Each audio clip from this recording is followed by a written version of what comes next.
And welcome back to the Michael Cohen Show on our continued journey to 500,000 subscribers. We are nearly at 400,000. So let's go. Hit subscribe, watch, comment, and share with family and friends because I'll say it a million times the nonsense, it's not going to stop. Look, when foreign policy is run out of back rooms instead of briefing rooms, America pays the price. Trump's undisclosed meetings with Middle Eastern leaders, literally followed by billions of dollars in deals, they have to raise serious questions about who's actually benefiting and who's left vulnerable. On Mea Culpa podcast, I spoke with former Senator Jon Tester about why transparency matters, how Congress has failed to provide oversight, and why these unchecked deals like those, right, could have long-term consequences for the United States security. It's an amazing conversation. Play the clip. Just the other day, Trump met privately with Bahrain's crown prince, as well as Qatar's prime minister.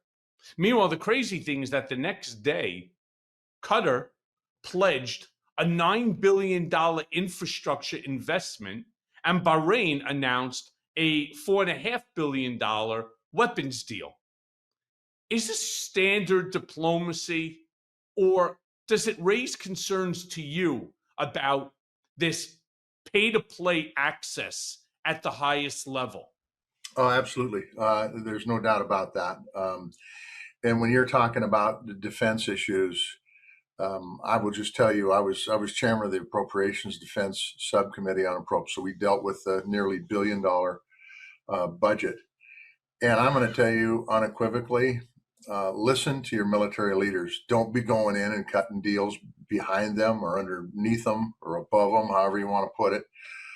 Listen to them, because the truth is they have the intelligence. And I mean, I'm not talking about IQ now. I'm talking about the information, the intelligence information out there to know what the right thing to do is. And does that mean you don't question them? Hell no. You question them, you hold them accountable, you make sure with the information they're giving you is the right information. But if you're just going in the Oval Office, I don't care who the president is, and you're cutting deals on military weapon sales, big mistake. That can have long-term impacts on this country's national security that may not be healthy. That's why we have military brass, the people with stars on their shoulders, that are pretty damn smart. Now, he's gotten rid of a lot of them. A lot of the real smart guys he's dumped because they aren't MAGA enough, I guess. But the truth is, there's still some good people in the military, and you ought to listen to them. And you just don't do that. It might make you feel good as a deal maker, but for national defense, it's a mistake.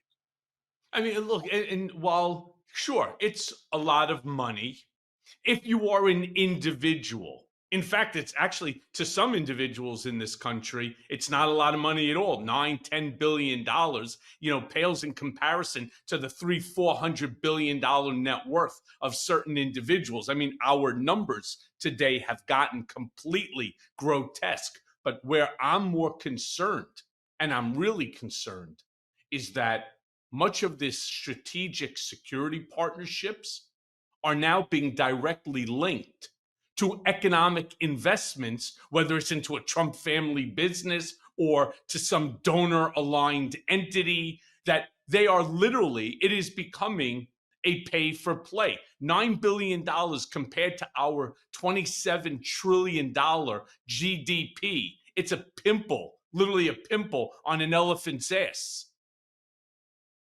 That's right, but it still can make a huge difference in our national security. And so, if money gets in the wrong hands, or the pay to play stuff is exactly right. I mean, you just don't. This is nothing to fool around with. It is just nothing to fool around with. And you've got folks that have spent a lifetime protecting this country.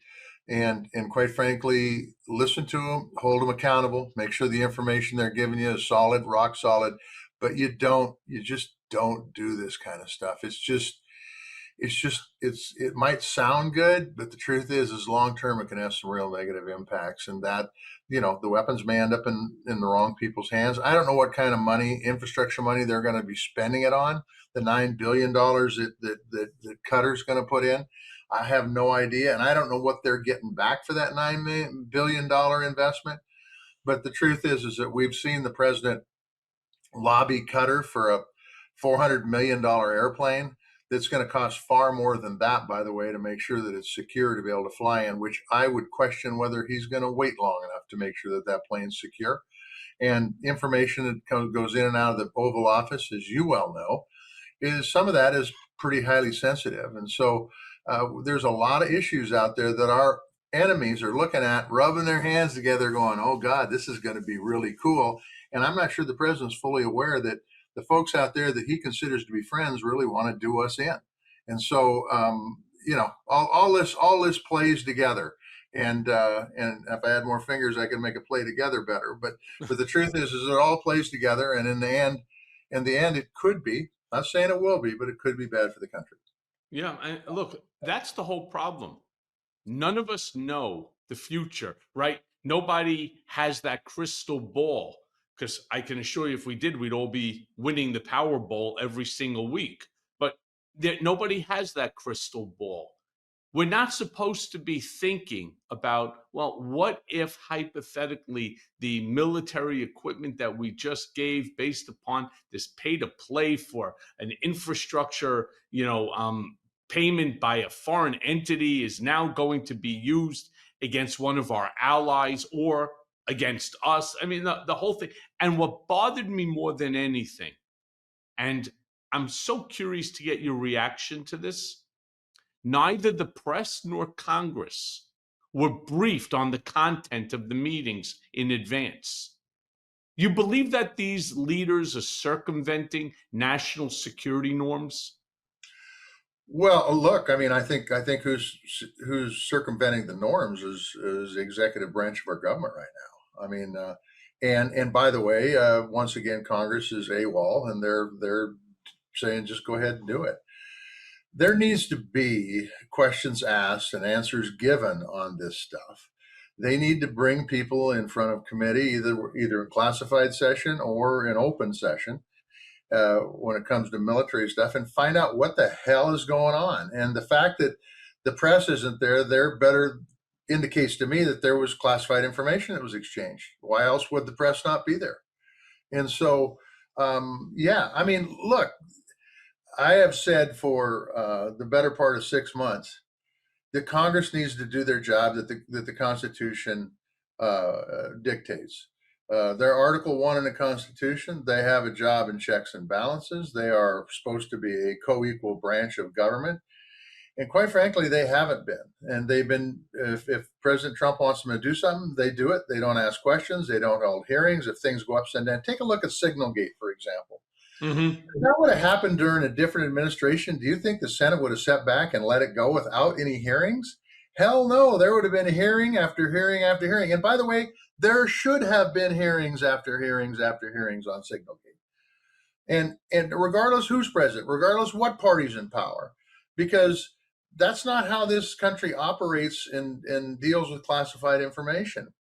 And so if you got a bunch of folks that are sitting there in positions of whether it's Secretary of State, Secretary of Defense, Director of National Intelligence, whatever it is, and classified information is on an unclassified platform being given back and forth, Congress ought to find out what the hell is going on.